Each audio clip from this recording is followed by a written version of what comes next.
سلمى؟ الحمد لله. تعالى يا زياد، عامل ايه يا حبيبي؟ الحمد لله بخير. نمت كويس؟ الحمد لله. مس لارا، انتوا لسه ليه ما نزلتوش؟ وانتي يا ليان ليه ما نزلتيش؟ يلا يلا عشان نلحق ننزل. يلا يا حبيبي، روح انتوا وانا هحصلكم. يلا اوكي يلا بينا.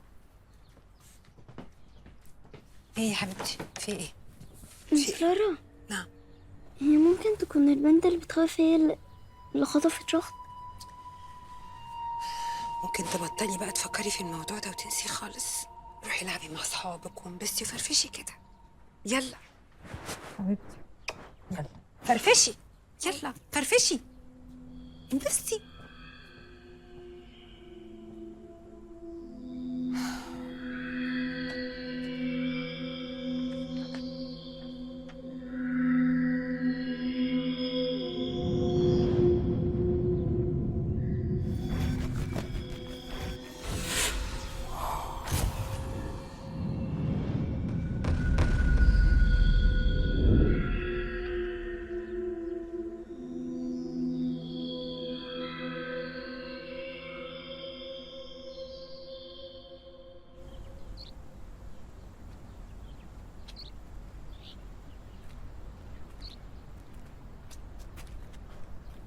انت كنت بتسألني ليه على البيت المهجور؟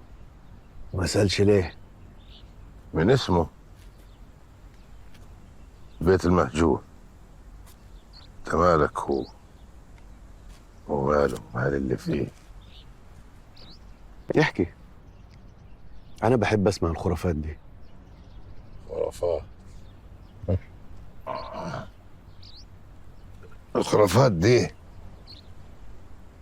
حقيقة وبنعيشها. البيت ده أطول من عمري وعمرك. أبوي الله يرحمه كان يقول لي البيت ده كان مليان عمار وفرح ومحبة، لحد ما جت ست في يوم وعايزة تتجوز البيه، والبيه مش عايز. راحت حملت تعويذة، حضرت الجان، حضرت اللي ما يتحضرش، تعويذة ملك الجان.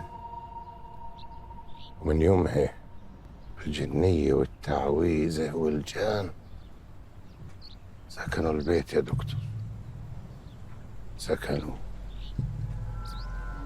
صاحبة البيت المسكينة كل يوم عيه ومرض، وكل ما تحبل تسقط. ماتت من الألم والحزن، والبيت بقي ملك نفسه، ما حدش بيدخل. هي الحدوتة. غريبة أوي. يعني هما ما عندهمش عيال؟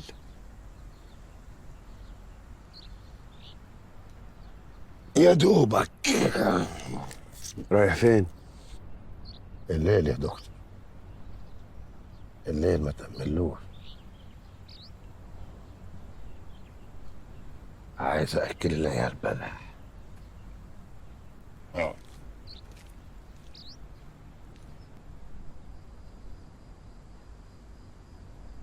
سألتني عن علاقتي بالميتافيزيكس أو الماورائيات.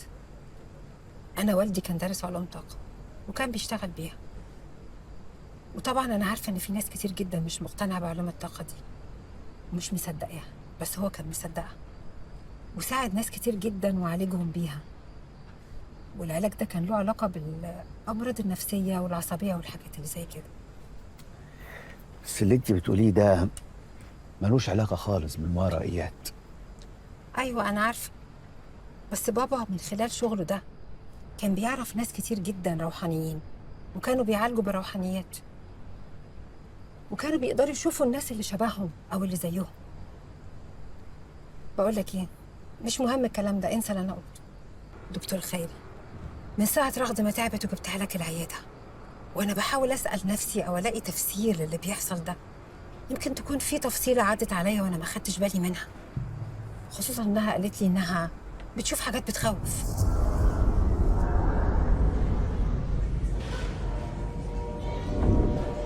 مالك يا حبيبتي؟ انت كويسة؟ أنا بشوف حاجات بتخوف. حاجات ايه اللي بتشوفيها؟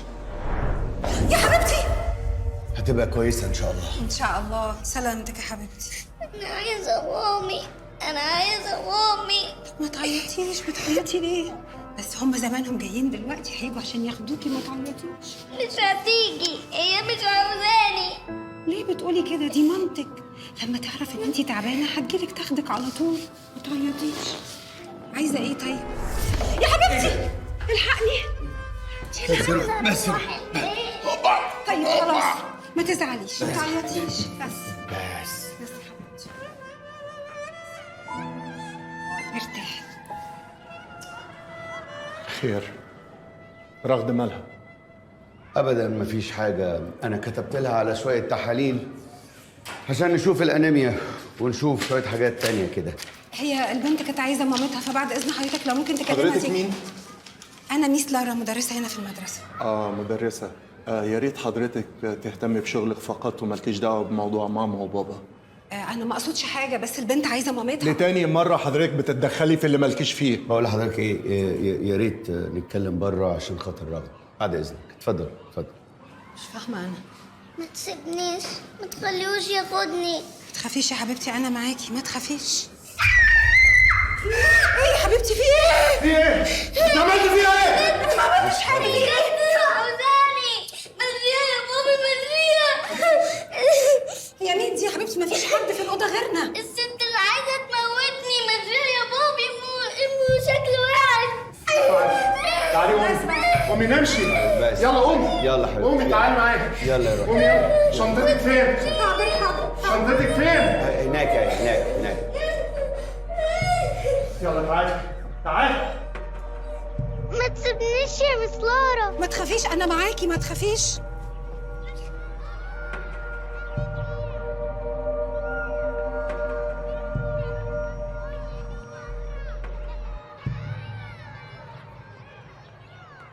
ما تسيبنيش، ما تسيبنيش يا مس لارا.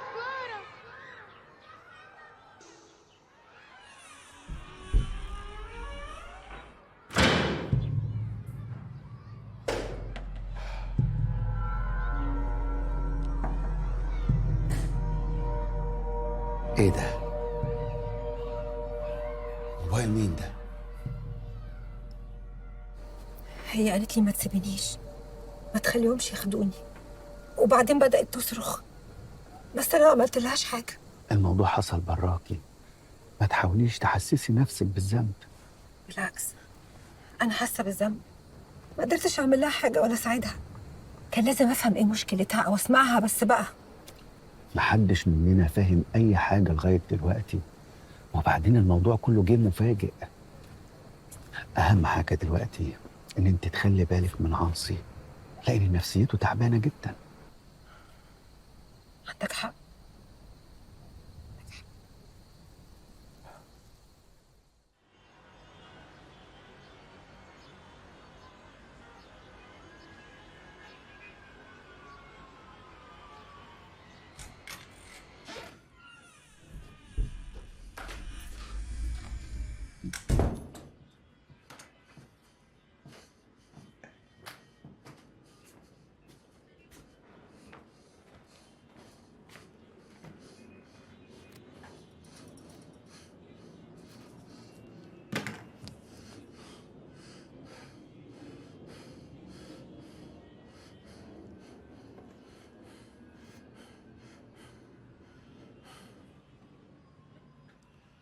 محمود، طمني ضروري.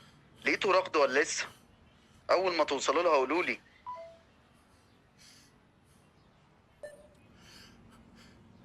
انا لسه راجع من القسم، ما عندهمش اي جديد، لسه ما لقوش البنت لحد دلوقتي.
نسيت الموبايل جوه.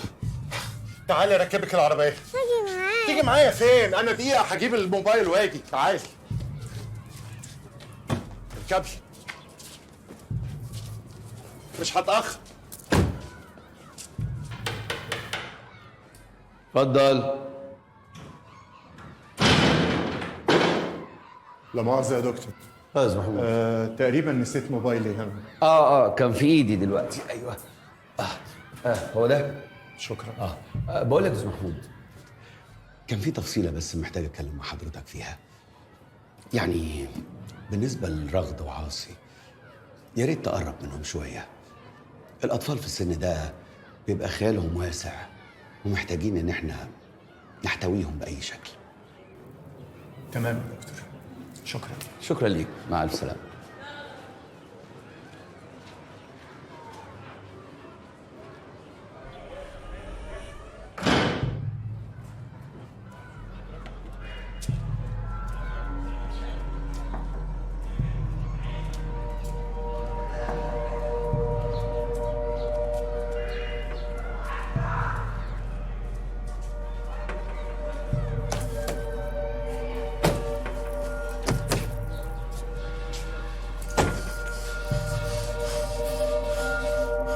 لو سمحت.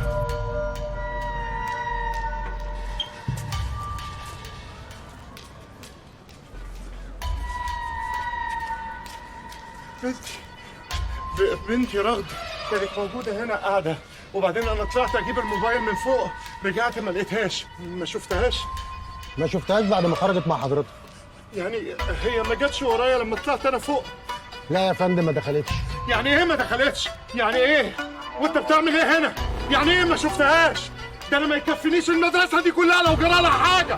رغد يا رغد، رغد يا رغد. ملهاش اي اثر في المدرسه، دورنا في كل حته برضه ما لقيناهاش. وانا زي ما قلت لحضرته قبل كده هي اصلا ما رجعتش المدرسه.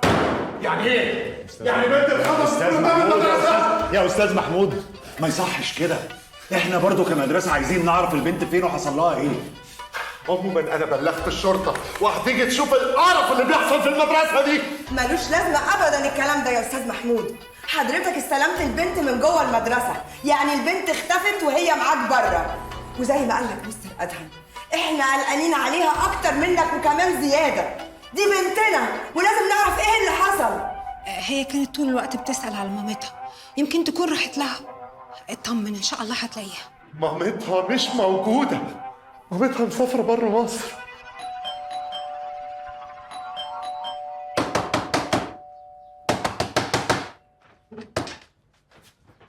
البنت فين يا محمود؟ راحت فين؟ اكيد معاملتك الزفت ليها اللي خلتها تطفش، ويا عالم بقى كنت بتجيب لها مين هنا في البيت؟ انا هدور عليها وهلاقيها، وانت مش هتشوف وشها تاني ابدا.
يلا بقى ناكل مع بابي.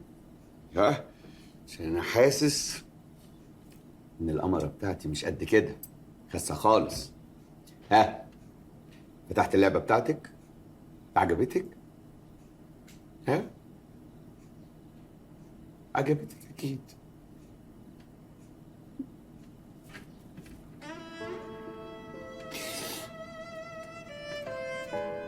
وحشتيني قوي يا نسمة،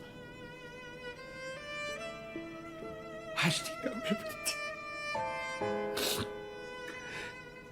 صدقيني انا عملت اللي بعمله دوت عشان اشوفك او اسمع حتى صوتك.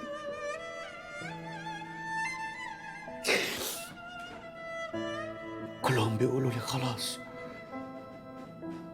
انت رحت مني ومش هشوفك تاني، لكن قلبي بيقول لي لا. قلبي بيقول لي انك عايشه. ريح ابوك يا بنتي، ريح ابوك، خليني اشوفك. اسمع، عشان خاطري اعملي اي حاجه، اي حاجه، اي علامه تقولي انك موجوده جنبي عشان ارتاح، عشان ارتاح يا بنتي.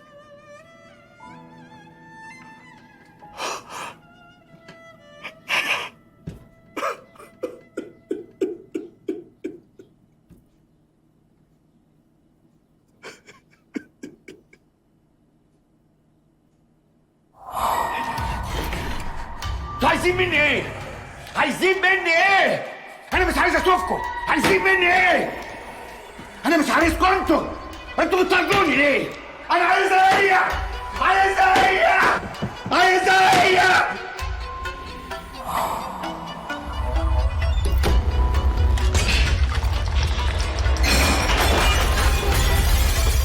ابعدوا عني، ابعدوا عني، ابعدوا عني، ابعدوا عني، ابعدوا عني.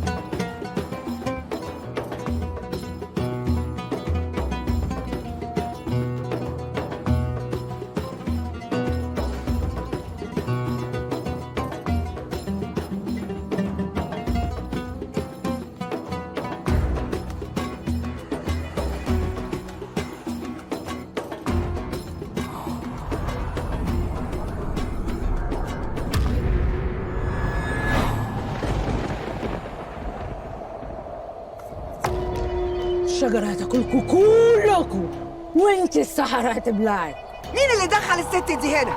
طلعوها بره يا بيدر، بيدر يا بيدر. ما تخافوش يا اولاد، ما تخافوش.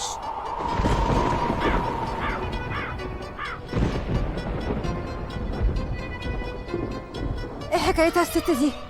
وايه اللي جابها هنا؟ دي واحدة مكذوبة تطلع بالصحراء، بتلف طول الليل والنهار، محدش بيعرف تطلع امتى وبتطلع فين. شبه أبو فانوس. مين أبو فانوس ده؟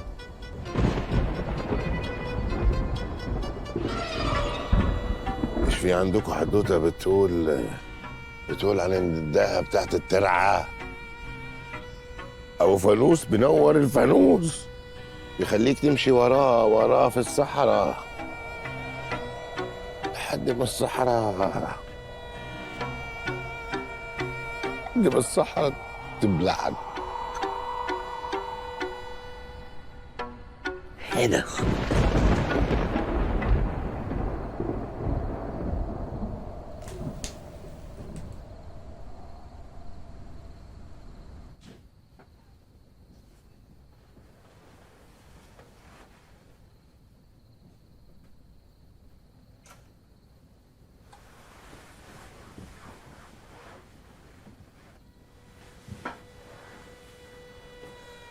دي واحدة مكذوبة شبه أبو فانوس.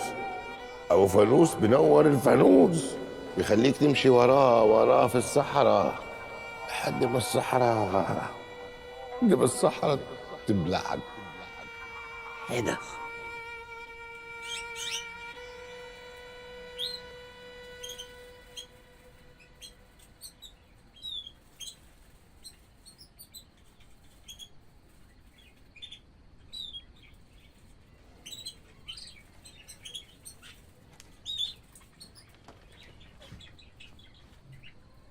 يا حبايبي، مش عارفين تناموا؟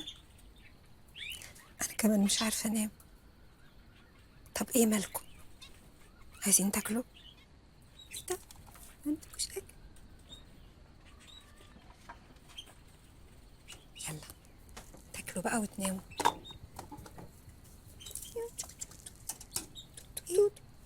يلا ناموا بقى، مش عارفه انام من صوتكم.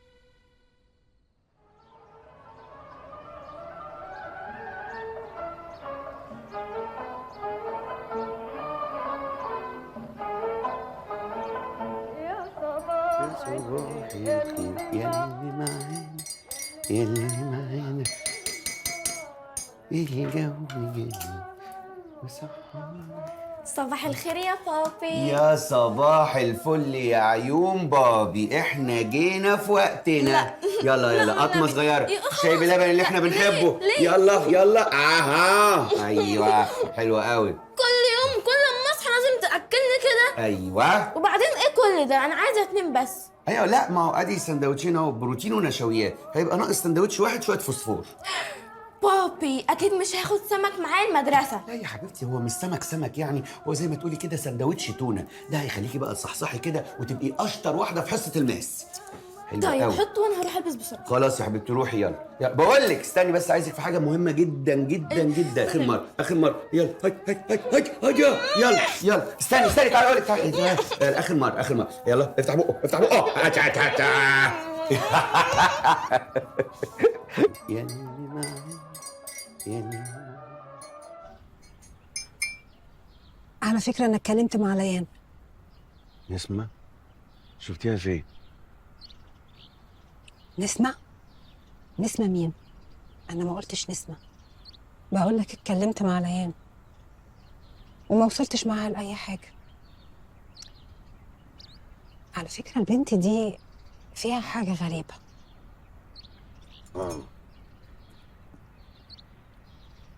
وليه بتقولي عليها غريبه؟ بتقولي عليها مختلفه زيك. مختلفه زيي؟ ليه؟ هو انا عملت حاجه مش طبيعيه عشان تقول عليا اني مختلفه؟ انتي مختلفه بس ما بتحبيش تظهري ده. ومين قال لك بقى ان انا مختلفه؟ بلاش نلف وندور على بعض في الكلام. انا وانتي عارفين ان انتي مختلفه ومميزه قوي، بس خلاص طالما انتي مش عايزه تتكلمي ولا تفضفضي، خلاص يا ستي سرك كبير، انتي لا مختلفه ولا مميزه. انا انسانه طبيعيه، وكلمه مختلفه دي انا بهرب منها طول عمري، والاختلاف اللي عندي ده هو أسوأ حاجه حصلت لي في حياتي. ليه بتقولي كده؟ ساعات ربنا بيدي البني آدم هبة أو ميزة أو اختلاف، بيبقى الواحد في وقتها مش عارف الحكمة من الاختلاف ده ايه، وممكن الوقت يطول قوي ويا يعرف الحكمة يا ما يعرفهاش، لكن عمرها أبدا ما هتكون زي ما انت بتقولي أسوأ حاجة حصلت في حياتك. بالعكس دي هتبقى أحسن حاجة حصلت في حياتك، لأن ممكن الهبة أو الميزة اللي عندك دي هيجي يوم من الأيام وهتنقذك وتنقذ اللي حواليكي.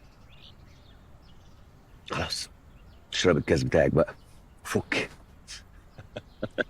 مش مختلفة خالص خالص خالص.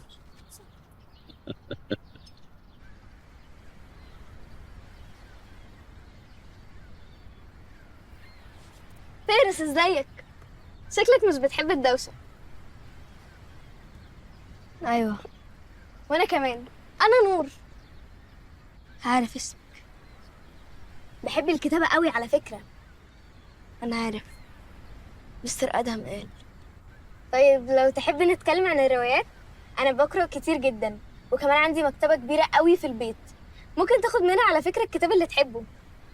لا شكرا، مكتبة المدرسة كافية بالنسبة لي دلوقتي. طيب أسيبك تكمل قراية بقى، نبقى نتكلم في وقت تاني. باي باي.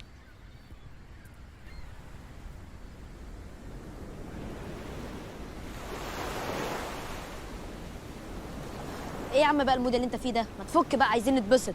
انا عارف انك زعلان، بس اكيد باباك بيدور عليها. ده مش بعيد ترجع البيت تلاقي باباك لقاها. فك بقى وعيش. عصي، انت عارف ان انا المفروض ما كنتش هطلع الطلعه دي، ولولا تبرعات بابا المدرسه انا ما كنتش طلعت، فما تنكدش علينا وعليك. انا عايز العب اللعبه دي تاني. ايوه كده، هو ده عصي اللي انا اعرفه. لا لا يا عاصي، انا مش هلعب اللعبه دي تاني. كان باين عليك انك خايف. مش خوف، بس اللعبه دي خطر ومش حلوه. هي كل اللي عاوزاه قلب جامد. انا ما خفتش، بس لما عملت سيرش لقيت اللعبه دي فعلا خطر. مش المفروض نعمل اي حاجه وخلاص وفي الاخر نلبس في الحيطه. بص يا حمزه، انا هلعبها عشان اسال فين رغد. قولي لي بقى يا حلوه، وانتي في البيت بتلعبي مع مين؟ حمزة. وانتوا بقى مع بعض في البيت بتحكوا بتقولوا ايه؟ عادي زي ما الاخوات بتتكلم يعني. يا سلام. الاخوات مش بيتكلموا كده اي كلام، الاخوات بيحكوا لبعض الحاجات اللي ما بيحكوهاش لاي حد، صح؟ على فكره اليونيكورن بتاعك ده عاجبني قوي، لذيذ. وايه ده اللي انتي رسماه بالقلم الاسود ده؟ لا دي كانت مجرد شخبطه. بعد اذنك يا مس لورا. اتفضلي. مجرد شخبطه؟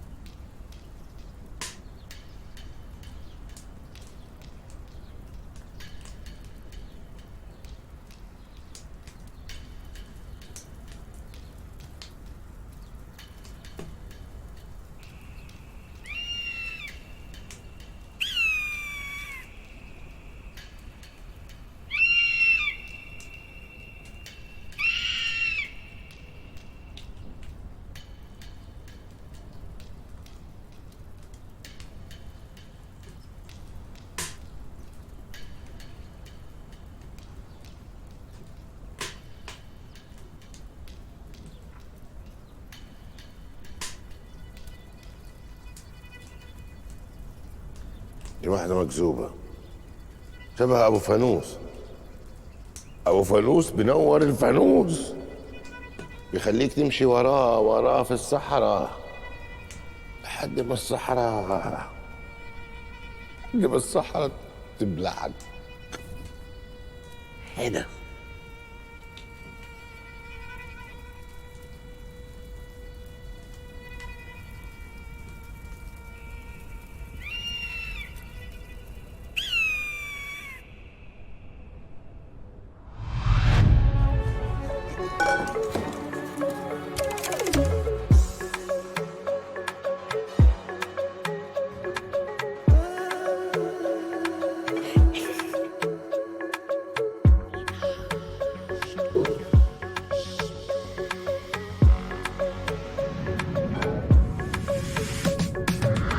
اللي انتوا عاملينه ده، وانا هلم وراكم كل البهدله دي؟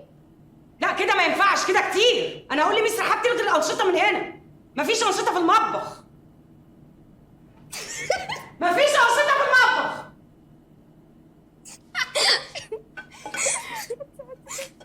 خدت بالي لما كنت بتتكلمي مع فارس. ايوه غريب جدا، منطوي مش عايز يعمل صحاب خالص، مكتفي بالكتاب صاحب يا جماعه، عادي يعني. عندك حق تقولي الكلام ده، ما انت نفس العينه طول اليوم بالورقه والقلم، قرفتينا. رفايدة، عاوزك ثواني. نعم. عاصي عاوز يلعب اللعبة تاني. تاني؟ بعد كل اللي حصل ده؟ ايوه، هو فاكر لما يلعب اللعبه هيعرف مكان رغد فين. طب هو قال لك اني هكون معاكم؟ لا، بس بصراحه انا عارفه ان انت بتفكري صح، وان انت هتقولي لنا نعمل ايه. طيب اوكي، سيبني افكر. كان عايز ايه؟ موضوع طويل كده. باختصار يعني ان عاصي عايز يلاقي اخته. انا الصراحه استغربت، لانه طالع معانا وهو اصلا ما عندوش اي حاجه. واستغربت اكتر لما لقيته ان هو اخو البنت اللي اتخطفت. ايوه، يعني هو برضو عايزك في ايه؟ عادي يعني، هلعب معاهم لعبه هبله كده ملهاش لازمه اصلا. يلا حطي.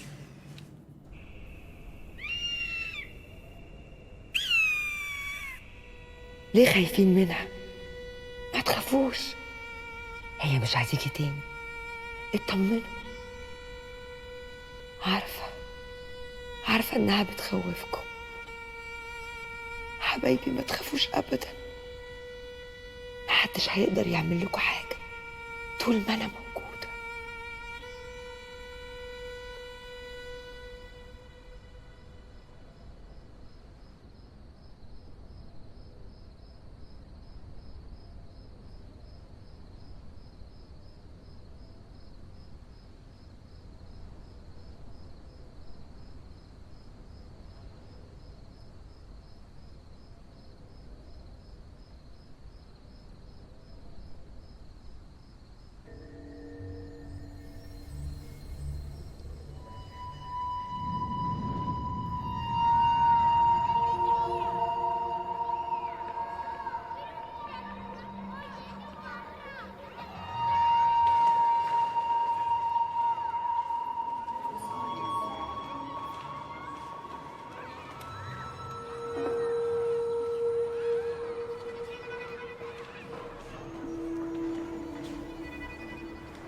رغد، انا حاسس بيكي.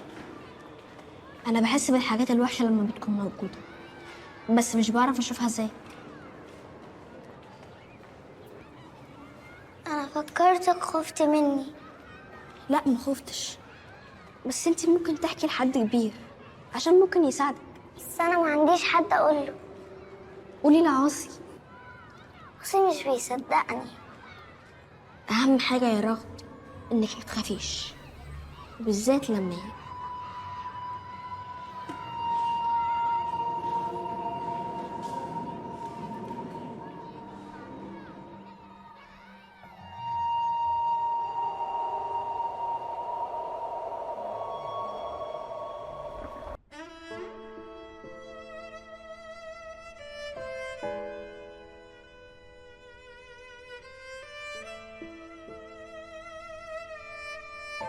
القدر. كل السنين اللي فاتت وانتي بتحاولي تهربي من اللي ربنا كاتبه ليكي،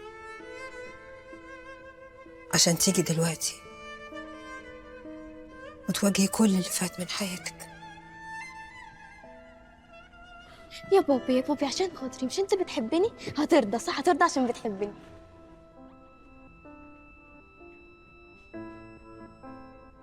ليه اتحطيت في الموقف ده؟ ليه بنتي تروح مني بالشكل ده؟ راحت مني في لحظة. اشمعنى أنا؟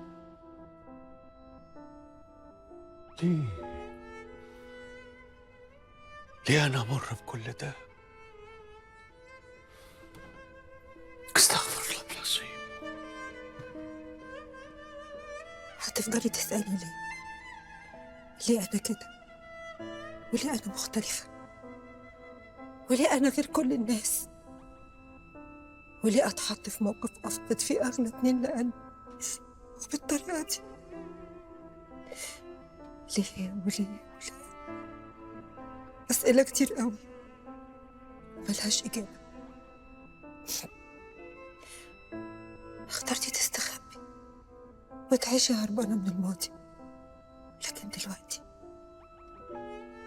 جه الوقت اللي لازم تعرفي فيه إن ده نصيبك في الدنيا.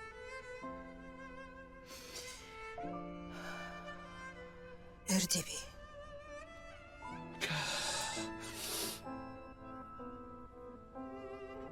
الحياة بتفرض علينا مواقف صعبة، تفاصيلها صعبة أوي.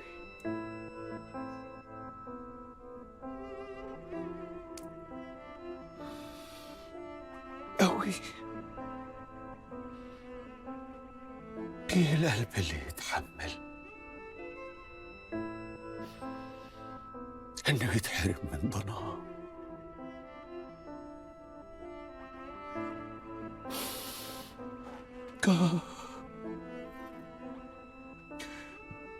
يا بنتي، قلبي بيوجعني عليك أوي. كل ما افتكرك نفسي اشوفك وامسك ايديكي واحضنك واطبطب عليكي واكل بايديا.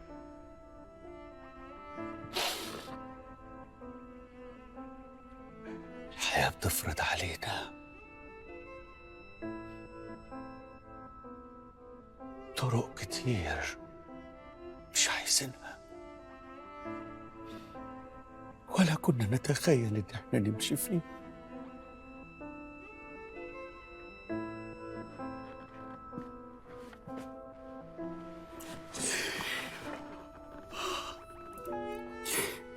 يا بنتي، عشتيني. ترجعي لقلب ابوكي وحضنه. صح صح، انا متأكد هترجعي.